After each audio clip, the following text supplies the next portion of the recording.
नमस्ते। मैं हूँ श्रीमती लक्ष्मी प्रिया बेहरा, आचार्य सरस्वती शिशु विद्या मंदिर पिपीली पुरी, माध्यमिक विभाग हिंदी विषय का सह प्रांत विषय प्रमुख। आज मैं आप सभी को हिंदी क्लास को स्वागत करती हूँ। अभी एक चित्र मैं दिखा रही हूँ। यह किसका चित्र है?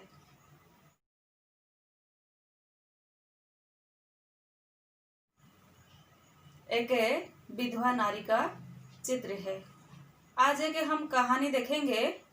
एक विधवा ब्राह्मण नारी जो हिंदू संस्कृति को ध्यान देकर अपना जीवन अतिबाहित कर रही है, वही विधवा ब्राह्मणी जिसका नाम है ममता।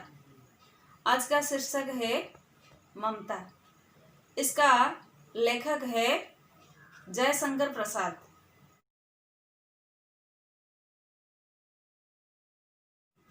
उनका जन्म सन 1888 ईस्वी में हुआ था। उनके पिता सुंगनी साहू मशहूर तंबाकू व्यापारी थे। वे व्यवसाय करते थे, लेकिन लिखते थे काव्य कविता। क्योंकि उनके पिता देवी प्रसाद विद्वानों गुणीजनों का आदर करते थे। देवी प्रसाद कौन है? जयशंकर प्रसाद के जो पितामह हैं, वे गुणीजनों का आदर करते थे। प्रसाद जी को उच्च शिक्षा नहीं मिली। उन्होंने घर पर हिंदी, संस्कृत, अंग्रेजी पढ़ी। माता पिता का जल्दी देहांत हो गया। जयशंकर प्रसाद के माता पिता का जल्दी देहांत हो गया, इसलिए उन्हें किशोरावस्था से ही पारिवारिक भार उठाना पड़ा। सन 1937 ईस्वी को 48 वर्ष की उम्र में उनका निधन हो गया। प्रसाद जी मानव मन के पारखी थे। प्रकृति के सुंदर दृश्यों से मोहित थे। उन्होंने मानव के प्रेम, इच्छा, आकांक्षाओं का मार्मिक वर्णन किया। वे भारतीय इतिहास तथा संस्कृति के उद्गाता थे। उन्होंने अच्छे ऐतिहासिक नाटक लिखे, सुंदर कहानियाँ लिखी, 3 उपन्यास भी लिखे हैं। प्रसाद जी की रचनाएं देखो। काव्य कानन कुसुम प्रसाद जी की प्रारंभिक कविताओं का प्रथम संग्रह है। अन्य काव्य कृतियों में चित्राधार, प्रेम पथिक, महाराजा का महत्व, करुणामय, झरना, लहर, आंसू और कामायनी उल्लेखनीय हैं।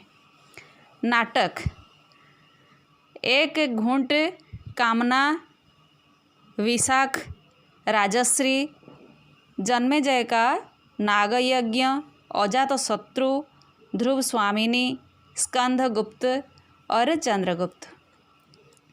उनके कहानी संग्रह छाया, प्रतिध्वनि, आकाशदीप, आंधी और इंद्रजाल।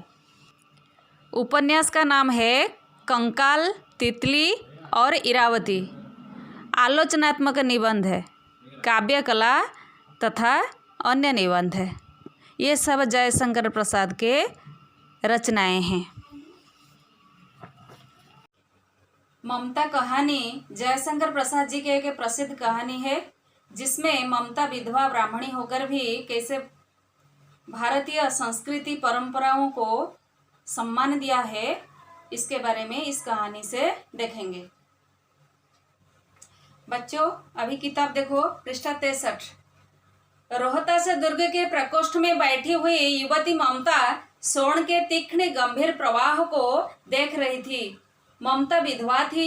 उसका यौवन सोन के समान ही उमड़ रहा था। मन में वेदना, मस्तक में आंधी, आंखों में पानी की बरसात लिए वह सुख के कंटक शयन में विकल थी। वह रोहतास दुर्ग के मंत्री चूड़ामणि की अकेली दुहिता थी। फिर उसके लिए कुछ अभाव का होना असंभव था। परंतु वह विधवा थी। हिंदू विधवा संसार में सबसे तुच्छ निराश्रय प्राणी है, तब विडंबना का कहाँ अंत था। रोहतास दुर्ग के प्रकोष्ठ में बैठी हुई युवती ममता सोन के तीक्ष्ण गंभीर प्रवाह को देख रही थी। कौन सी जगह पर ममता बैठी थी? रोहतास दुर्ग के प्रकोष्ठ में। वह ममता सोन के तीक्ष्ण गंभीर प्रवाह को देख रही थी। ममता विधवा थी। उसका यौवन सोन के समान ही उमड़ रहा था। उमड़ रहा था का मतलब है आवेग अनुभव कर रहा था। सोन नदी जैसे आवेगपूर्ण भाव से बह रहा था, उसी तरह ममता का जीवन उमड़ रहा था। मन में वेदना, मस्तक में आंधी, आँखों में पानी की बरसात लिए वह सुख के कंटक शयन में विकल थी। उसके मन में क्या थी? वेदना, बहुत दुख उसके मन में थी। मस्तक में आंधी का मतलब तूफान, उसके मन में आंधी या तूफान उठ रही थी। और आँखों में क्या था? उसके आँखों में पानी ही बरसता था। तो वह कैसा जीवन अतिबाहित कर रहा था? वह कंटक शयन में जैसे विकल हो रही थी। वह एक दुखपूर्ण जीवन बिता रही थी। वह रोहतास दुर्गपति के मंत्री चूड़ामणि की अकेली दुहिता थी। फिर उसके लिए कुछ अभाव का होना असंभव था, क्योंकि उसके पिता एक मंत्री थे। और कहाँ के मंत्री थे? वे रोहतास दुर्ग के मंत्री थे। तो उसके लिए कुछ भी अभाव नहीं हो सकता। परंतु वह विधवा थी। हिंदू विधवा संसार में सबसे तुच्छ निराश्रय प्राणी है। वह विडंबना का कहाँ अंत था? ब्राह्मणी विधवा वह संसार में सबसे तुच्छ और निराश्रय प्राणी, यह लेखक यहाँ पर कह रहे हैं।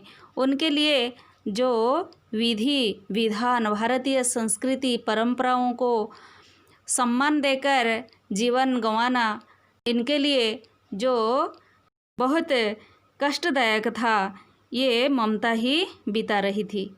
बच्चों, ये जो पैराग्राफ हम पढ़े, इसमें सोन नदी शब्द आया। यह सोन नदी कहाँ पर स्थित है? यह मध्य प्रदेश के अनूपपुर जिले में अमरकंटक के पास उत्पन्न होती है, जो विंध्याचल पहाड़ियों में नर्मदा नदी के स्रोत स्थल से पूर्ण स्थित है। यह उत्तर प्रदेश और झारखंड राज्य से गुजरकर बिहार के पटना जिले में गंगा नदी में विलय हो जाती है। और एक शब्द आया रोहतास दुर्ग। यह दुर्ग के बारे में हम जानेंगे।